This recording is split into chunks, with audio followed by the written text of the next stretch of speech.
tuzingure amabibiriya yacu ngo masange namwe amajambo y'Imana. Turi mu kwezi kubijanye n'ivy'ubwami. Mbwira umuntu rero ati ubwami. Cyane gose ubwami. Cyane gose ubwami.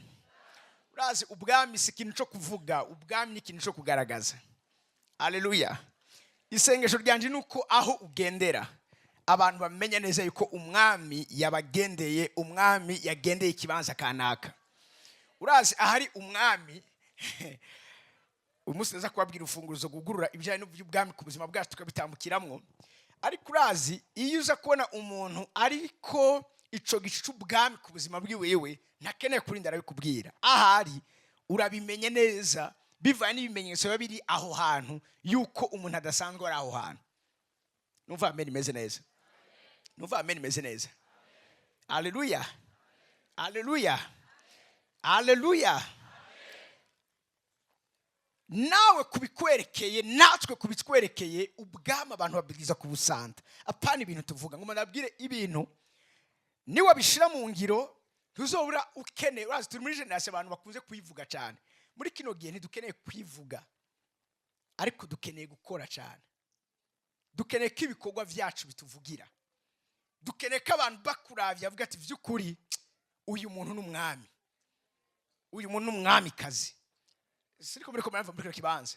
Umuntu akuravye yumva neza abishaka atabishaka uko biri kose hari ikintu kiri kuri wewe kirenze ivy'ubwenge bw'umwana w'umuntu ushobora kwibaza. Haleluya.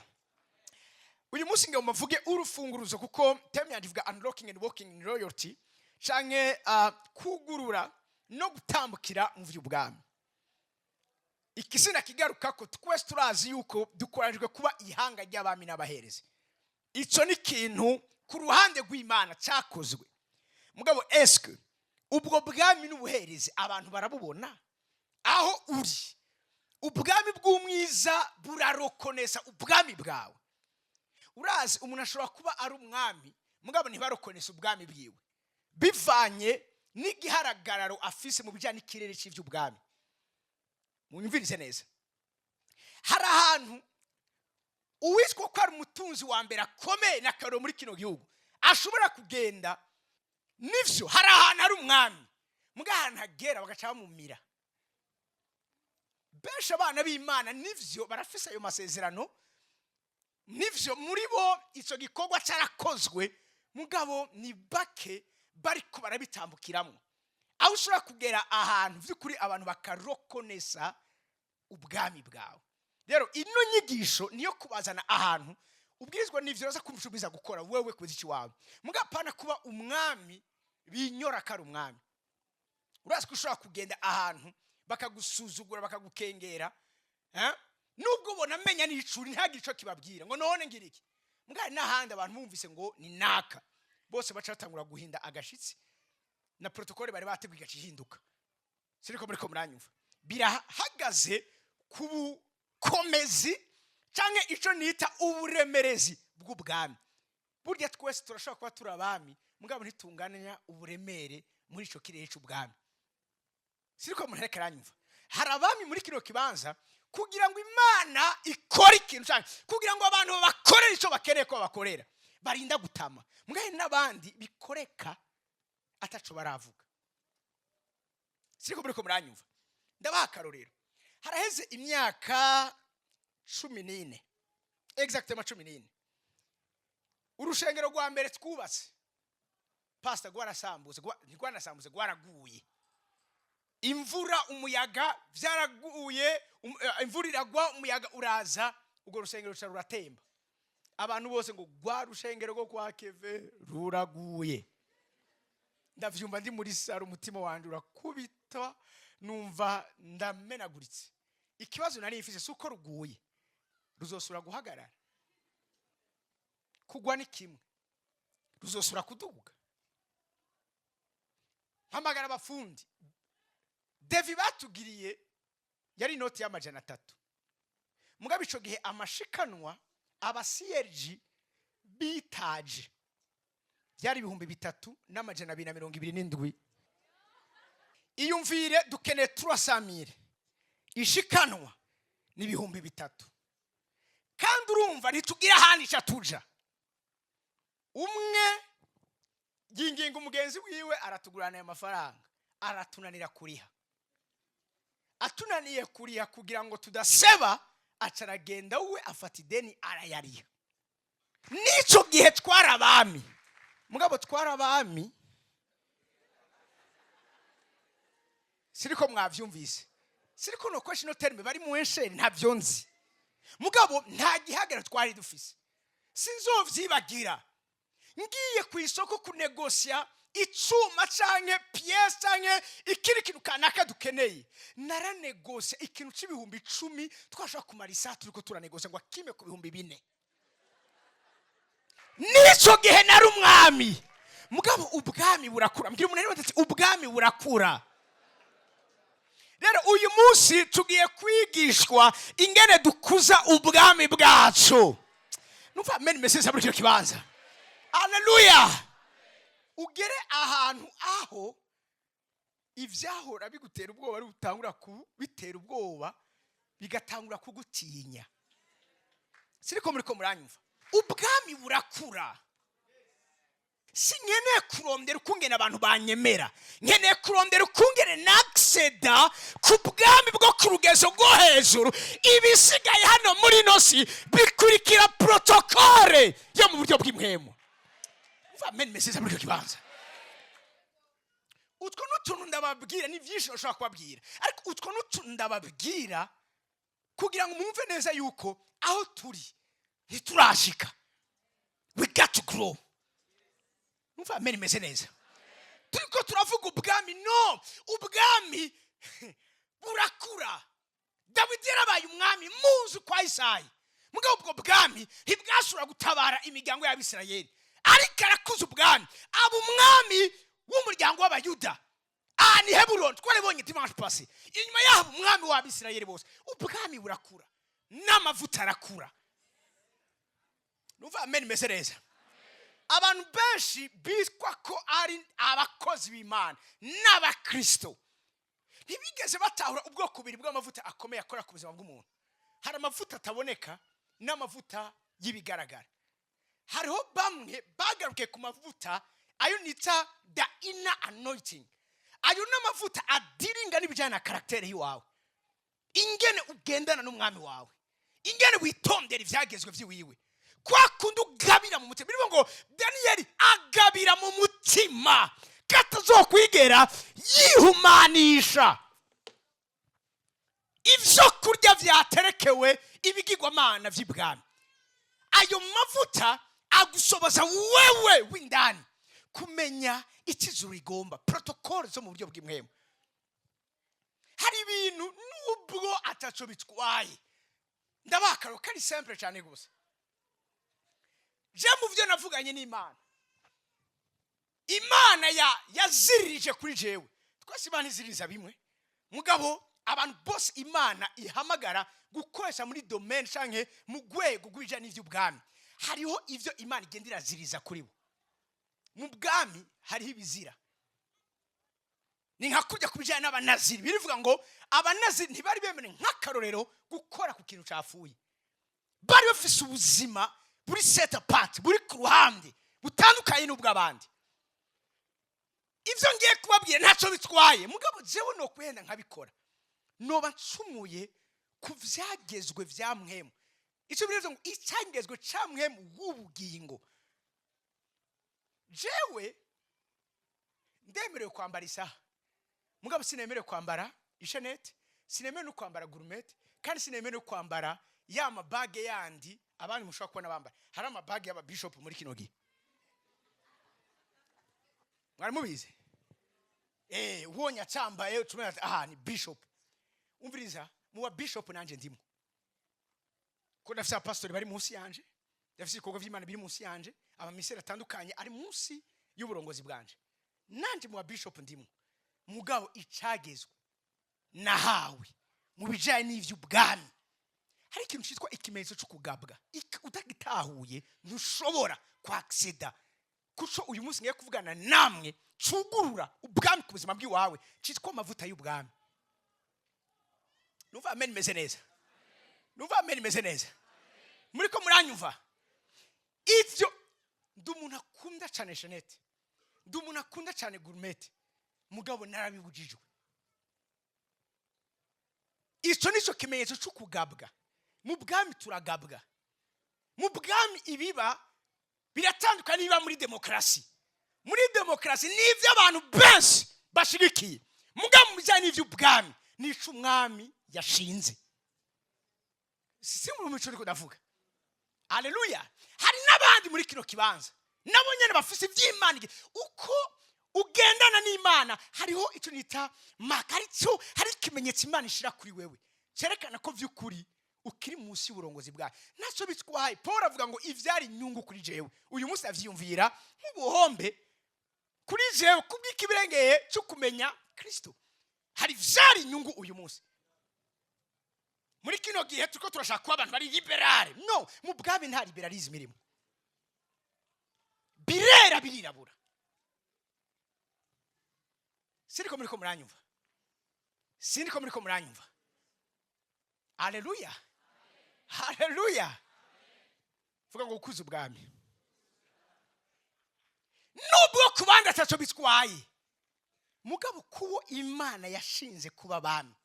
Imana igenda iguma ikaza. Inzira yabo ntiyagutse. Iraga.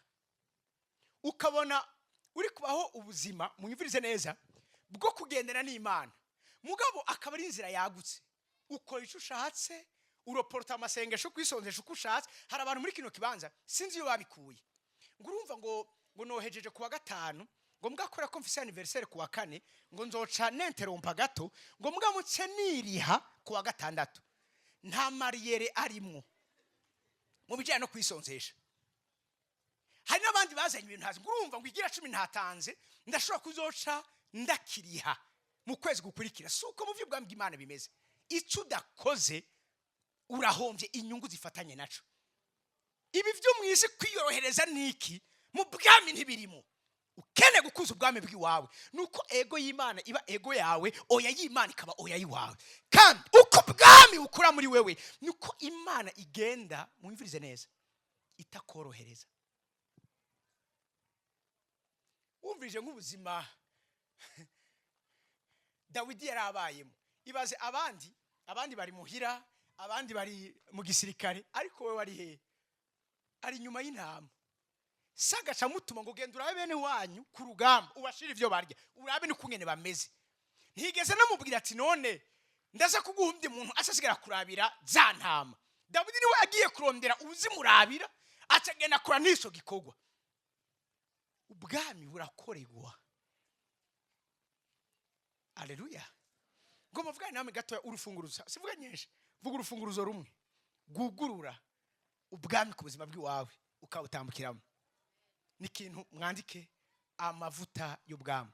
The royal anointing. Nisho ngomanda basangize hari abantu umvirize ashaka kubasizwe amavuta munyumvirize neza y'igikorwa c'Imana mungatagira amavuta y'ubwami. Murashaka ko bise amavuta na karorero yo gupresha aga preachinga neza. Mugabo ugasanga ntagira amavuta y'ubwami. Umuvuga butumwa asizwe amavuta y'ubwami. Munyumvirize neza. Atuma abafata ingingo zikomeye ku buzima bw'abantu bihana. Atusha sphere yo hejuru ku rwego rw'uburongozi. Siko muneka mu bibanza. Ahagurutsa abahizi n'abahizikazi b'ubwami bw'Imana. Haleluya. Hari abantu bashaka bafise amavuta na career business. Mugabo no muri business domaine yose irafise level urugezo rw'ubwami. Washaka gukora business ukabaho wewe n'abawe. Mugabo business zitabara ibihugu. Ko ntumva amene yanyu. Haleluya. Nico ngiye kubabwira hari business ukora. Iyo umuntu akirika akora business ari ku rwego rwo kurondera amafaranga yo kubaho ntararonka ayo mavuta y'ubwami.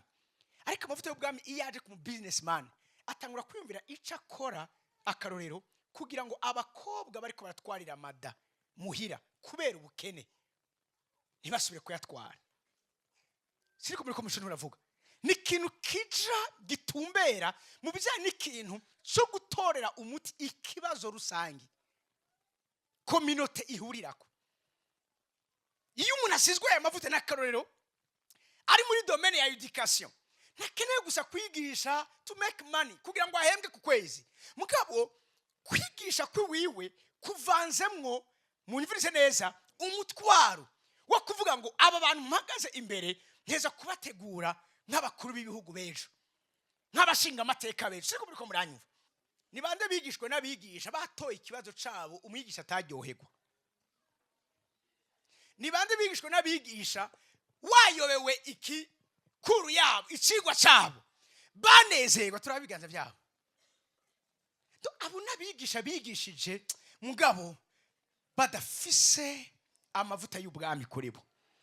Ufise amavuta y'ubwami nimba ari umwigisha, urya mwana agerageza gukora ibishoboka byose kugira ngo uwo mwana ntagire gusa ubumenyi bwo mu ishuri, ariko mugabo kandi anamukomunike n'uburyo azobera inyishu ibibazo by'igihugu ciwe. The royal anointing. N'uyu munsi ikibazo je ku musozi ndiko nakorerako w'ibijanye n'ishengero. N'uyu munsi ni mura hari abakozi Imana, hari ababishop, hari abapastor, hari abapotre bavuga ubutumwa berekwa bakoreshwa n'Imana, mugabo ntibafise the royal anointing, amavuta y'ubwami. Aba bakomokako si babandi bagenda kudefanda inyungu z'ubwami bw'Imana aho bagiye. Siko muri ko muranyumva? Umupastori aragenda agakontakta ahantu kontra hanyuma ntayonore, nta royal anointing bafise. Kuko ufise amavuta y'ubwami icakora cyose arazi ko ni imbuto abivye, hari undi muntu azoza kujigana.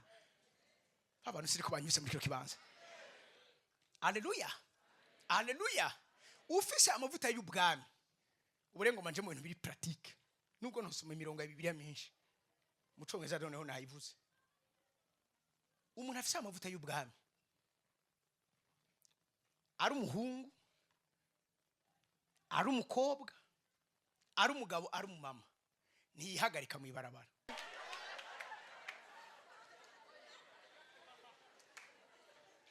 Babwire abami kidi ubwami deal influence. Nimba nogenda nubwo vya bingoye nkihagarika harya, ntanze itegeko mu isi y'imwemu yuko nundi muntu wese bizogora yemerewe kubikora. Mwari muze ngo urumva ngo igihugu gihinduka. Igihugu ntigihinduka kubera ko twavuze ngo gihinduka. Igihugu gihinduka kuko twebwe twakoze ibikorwa bituma gihinduka, ariko guhinduka twebwe ubwacu. Ufise amavuta y'ubwami ntaguri karanga mu ibarabara, ariko aragenda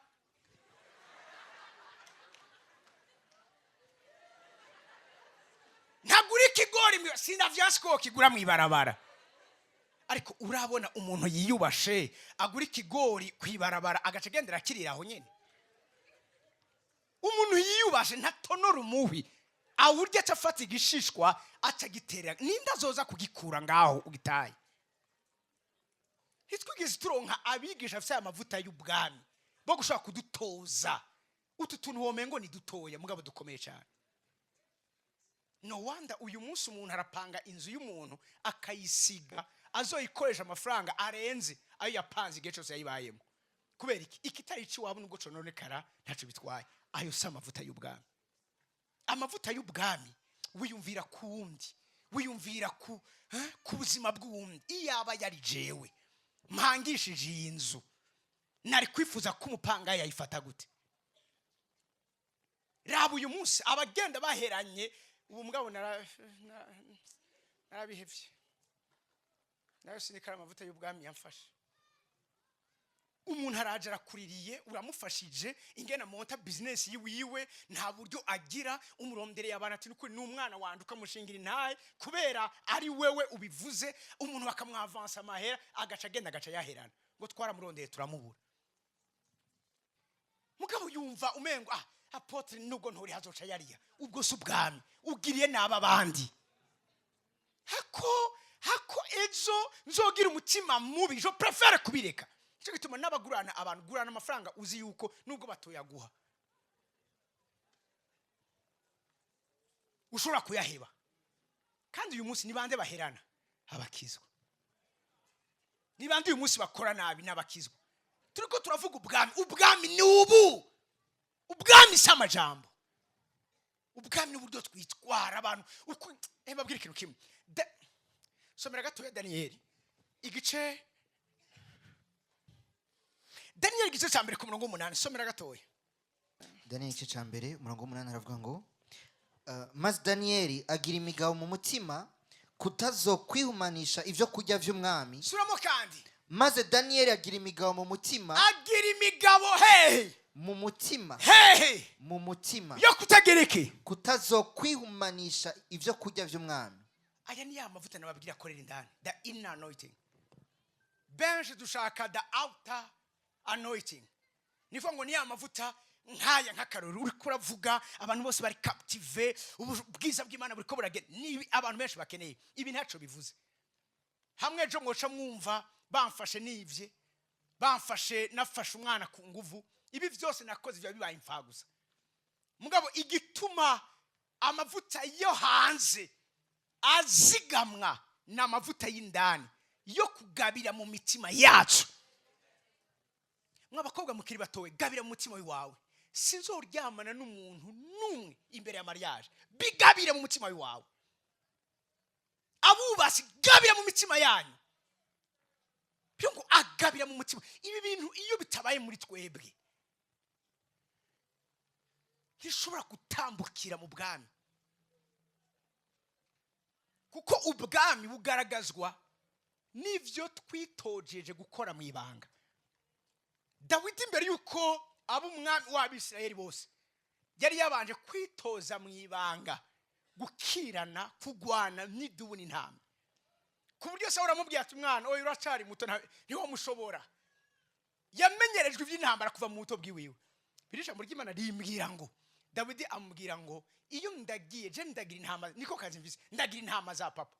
Iyi dubu ije igatwara umwagazi, ndayije inyuma nkayaka uwo mwagazi, igarutse turagwana idubu gutyo nyene.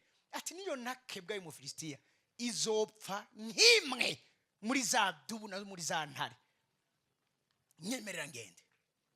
Ntabwo Dawidi yarafise kubera ko yari yitojeje mu ibanga. Mu ibanga urinde, mu ibanga urasenga, mu ibanga uragorokera Imana, mu ibanga uratunganya. Hari umuntu yambwiye ngo urya uwo mubona ari mu ishengero, mugabo ku kazi ni gasusa ntumbabe. Mubuje turavuga ugasanga umuntu ari ngahantu mukizwa, mugabo dufate afise responsibility aho hanze, n'umu directeur, n'umu chef de service, mugabo ugasanga abakozi akoresha bamubona nk'igikoko. Urambwira ko vy'ukuri we wakijijwe naho uri deje ngaha, ariko represent ubwami bw'Imana ngaha. Yes, uwo muntu wo muha invitation yo kuza gusenga yo gukurikira. Pourtant ndaza abandi baje ngaha kuko ababa rongoye mu bikorwa bitandukanye bababereye ivyitegererezo, bakumva yuko aho bari nabo bohaba. Undi cyangwa turya ngo reka hatujya no kugwanara gwana ivyakweri, kandi ari umuvuga butumwa. Bigenda gute? Abuza amavuta y'ubwami. Amavuta y'ubwami aragutoza ukungene nurya muntu mutoya umuha agaciro nk'uko Imana yo imuha agaciro, akavuga ati vy'ukuri yarakijijwe, yaramenye Imana. Ico twita amavuta y'ubwami. Daniyeli yari yagambiriye mu mutima, yitoza mu mutima yuko atazokwiga n'umunsi umwe yihumanisha. Babwira ikintu kimwe, ikoze dukunze kugira benshi bashaka kumenya ukungene bitwara bamaze gushika muri ivyo bihe. Mugabo ubundi umunyabwenge yantisipa ibihe. Iyo umuntu ati antisipa ibihe, tanga ibihe. Haleluya. Ushaka kuvyiga wabigezemo. Ni nk'umuntu ashaka kwikingira yamaze kugwara, ntibikunda. Wikingira utaragwara. Uriko mushino ndavuga, the royal anointing igufasha kwantisipa ibihe. Hamwe, listen to this, hamwe mu bintu byamfashije, ibintu bituma ntanyiganyiga, ibintu bituma ntahinda. Hari benshi boba baraho ndi boca bahinda, mugabo murazi navyitojeje imbere y'igihe. Nenda bishika umunsi umwe zo kugira ishengero rinini iya na bade ntimuturaba benshi ivyo, mugabo naravyitojeje gute ndabishika hama, kandi ninagera aho hantu gute nitoza kutaba umuntu ubwibone cyangwa urazi naritojeje ko akanwa kashaka kuguhezagera uyu munsi ejo gashaka kukuvuma. Naritoje kutubakira ku by'abantu bariko barambwira je amakuru nizera saya abantu bankikuje bariko barambwira n'amakuru ijuru riko rirambwira kuko umuntu ashaka kugira ati ndagukunda mbwa mu mutima avuga ngo umva hari umuntu akubaha kubera ko he still depending on you, aracagukeneye mu mwanya utagukeneye nyene abikoreka katagukeneye. Ivyo naravyitojeje gukora ico mbwiza gukora neza nk'uzobibazwa imbere y'Imana, kugukora ico mbwiza gukorera cyose nk'ugikorera Imana ariko ndagikorera wewe. Ubishima ni vyiza, nawe utobishima ntibimpagarika kubandanya nkora icyo Imana mpamagaye. Naravyitojeje imbere y'igihe. Ataruko umviriza, hari abakozi b'Imana mu miseze, hari umupastori bambwiye yarademissionye. Sinzi ko abapastori basigaye bademisiona. Je ntimuzongwaza mu mutwe, ntibikunda ungwaza mu mutwe kubera iki? Haleluya. Ingene bandaba noba barasina vyanse kumwama muno mugasi mwese haro bamwe bamwe, ariko nabo nyene ndizera ko bazohinduka. Sikubwo ubusa bari nga nabari nga kugira ngo ntibahinduke nabo Imana iriko iramenyereza ko wa murongo nuko Imana ngo isigaza ngo abansi b'Abisirayeli ngo abana bazokomoka kubabayeho baze bigishirizwe intambara kuri bo. Niyega grace Imana nyarukirizo umurongo muhumbe uravyumva. Imana ntiyemeye ko abansi bose bahera, harabo yasigaje kugira ngo abazoza mu nyuma baze bafise abo kuba challenginga, bafise abo kubahanga no kubahangara kugira ngo nabo baze bakomere. Soma havuga gute?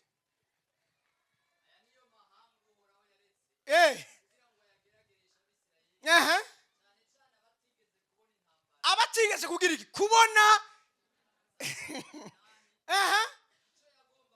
icyo yagomba gusa abaruse hanyuma bo mu Bisirayeli bamenyerezwa iby'intambara, avyigisha batigeze babimenya. Hari abantu bari ngaho kugira ngo banyigishe kugwana. Mbarize umuntu ati wowe urimwo nawe nyene menye ndagutreta numva ameni meseza muri cyo kibanza. Haleluya. Narakime biri tatubwira ivyo Imana yaretse hari impamvu mugabo ni witoza ngo Daniel agabira mutima avuriza yitoza mu mutima wiwe kutazokwihumanisha imbere yuko biba, kandi baje kumubwira tumbiriza umwami yageze ko murya inyama. Havuga ati nukuri umbabarire, hariho isezerano nagize n'umutima wanje. Gira nisezerano n'umutima wawe. Urakene kwa gusenda ku mafuta y'ubwami, gira nisezerano n'umutima wawe. Abagiranye amasezerano n'imitima yawe uyu munsi they are kinging together with Christ. Bariko baraganzanya na Kristo ngaho muri buno bugingo. Nababwiye si bijanye na outer anointing, ni bijanye na inner anointing. Nivyo yose turakena amavuta y'inda, ariko aya ni akomeye cyane gose. Amwe agutegura mu ibanga, amwe kwigisha ivyo kugwana mu ibanga, amwe kwigisha kurondera Imana. Umviriza, hari abantu, hari umuntu nari babwira Rafa sinzi kikwana yivuzemo, nimara kivuze muri iki murambabarira. Hari umuntu ndamuzi imisoso ndamubonye ngaha mu ishengero, mbanzi kari mu bibazo bikomeye. Haba mugabo afise n'ubuntu bw'Imana kuri we, ashaka ko ndamusenge Imana ikimuke muri bibazo vyiwiwe, agaca agenda agasura agapotera, azosubira kugaruka asuye guhura n'ibindi. Nubu ntari ngaha ubu niko ngo ari mu bihe vyiza, hamwe no mubona nose nibabwira nti yaje ataza kusaba program. Abatonzezwe n'amavuta y'indani ntibarondera Imana kubera ko bakeneye kike muri bibazo vyawe, barondera Imana kuko impongo ihuzagizwe yifuza imigezi y'amazi, niko imitima yabo ihuzagizwe yifuza Imana. Barondera Imana kuko bazi neza ko ndavuze ngo utwara ibindi bintu vyose mugabo ntunkure ko muhemo wawe. Haleluya. Hari benshi kubera batakseda ku bwami ko Imana irabizi yuko igituma badafise amanyama nikora ko ntibafise ibibatera amanyama. Hamwe bo bironka boca bagaragaza amanyama yabo. Aho ni Imana iturabira, aho ni Imana idupimira. Cyo Paul ndangiriza hano hantu. Genda abi Filipi igice cya 4 hera kuri 11.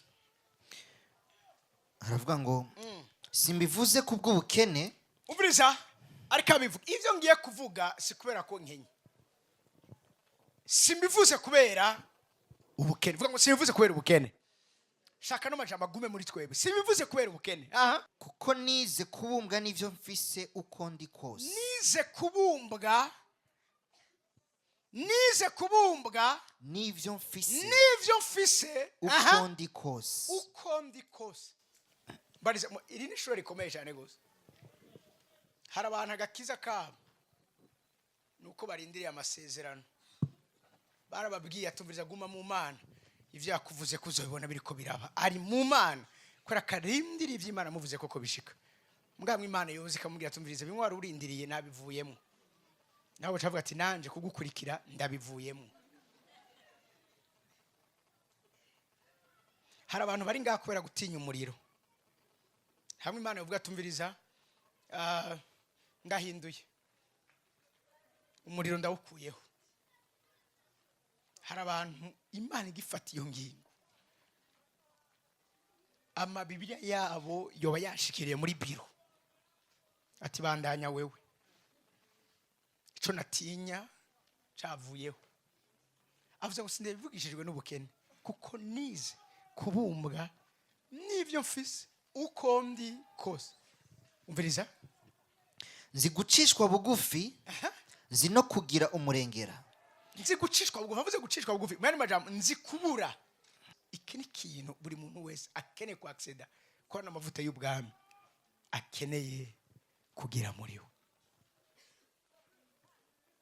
Umviriza Mose duheze bamaze gushika muri kitya gatatu. Muri cyose no muri vyose. Muri cyose no muri hose. Natiwe ibanga ryo mu vyo guhaga no mu vyo gusonza. Natiwe ibanga. Reka tuvyitoze. Iyo turiko turisonzesha buriya bifise inyungu zibiri. Hari inyungu z'ubwami. Mwaro ni inyungu zo kumenyereza ubuzima bwacu. Kubaho no kubumbwa n'Imana no mu gihe ibintu bitariko biragenda neza. Muriko muravyumva? Apana kuca utubwoko kubera juste ariko bitagenze neza. Wige n'ingene ubaho mu munezero. Hari abantu umunezero wabo udepandana n'amakuru meza bariko bararonka. Haje inkuru mbi ntashobora kunezerwa. Mugabo birivuga ngo munezerwe ibihe vyose. Ndabisomye ngira kandi mugira iki ni mwene majambo tozwa ko amahoro umunezero ivyo wahawe vy'agaciro muri wewe bidashobora kunyiganyizwa n'ikintu na kimwe. Heza ndabarekure ryo mu vyo kugira umurengera no mu vyo gukena. Mwavyumvise kugira umurengera no mu vyo gukena. Arashobora kugira umurengera. Mugabo kandi arashobora no kugira iki no kuba mu gukena atari kora kariho yahamagariwe canka ari vyo yahamagariwe mugakora ko Imana irafise kungene igenda nuko nta nasomanye kwivuga mu vyo dusabwa kugira ngo dushobore kwa acceda ku mavuta y'ubwami. Harimo ikintu cyo kwemera gutozwa n'Imana. Accepting God's training. Imana ikira du training, Imana iko iradutoza.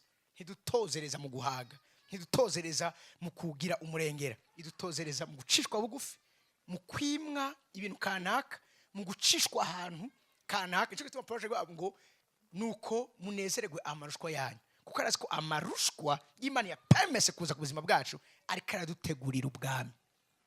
Ndangeze kuri kano kantu abongereza bavuze. Hariho 3P cyangwa ama P atatu, 3 P's. Iya mbere ni pit, prison and palace. Bafatiye ku rugendo rwa Yosefu. Yosefu imbere yuko ashika kuri pale yatanguriye mu kinogo. Mugabo akugwa mu kinogo ashigwa mu ibohero. Mugabo asose mu ibohero yaciye ashika ibwami. Imana ashaka kuba irikira permeta the pit, the prisons. Mugabo finality si kugira ngo ugarukire ngaho.